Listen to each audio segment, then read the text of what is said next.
कलाहांडी जिल्लार आंपाणी थाना अंतर्गत डोकरी चतरार जलप्रपात घटी एक दुखद अघटन। सेल्फी नेउथिबा बेले पाद खसी प्राय 50 फुट तलक खसी पड़ी जड़े युवकर मृत्यु होइछि।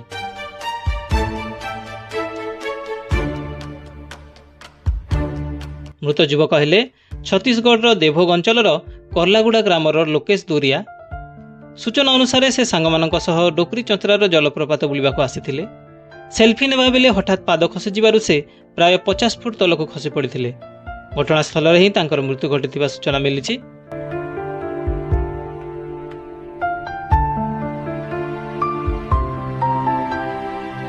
खबर पाई अग्निशम विभाग घटनास्थल में पहुंची मृतदेह को उद्धार करथिला। परे आंपाणी पुलिस मृतदेह को जबत करी शव व्यवच्छेद पर कोकसरा गोष्ठी स्वास्थ्य केन्द्र को पठाई। व्यवच्छेद पर मृतदेह को परिवार लोकों को हस्तांतर करा जिवो बोली पुलिस सूचना देइछि। घटना पर अंचल में शोकर छाया खेली जाइछि।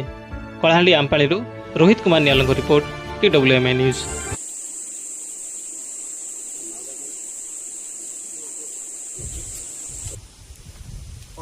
देखले के बेले क्या रात्रि रे बेले जोना नहीं पड़े कि नहीं जगह के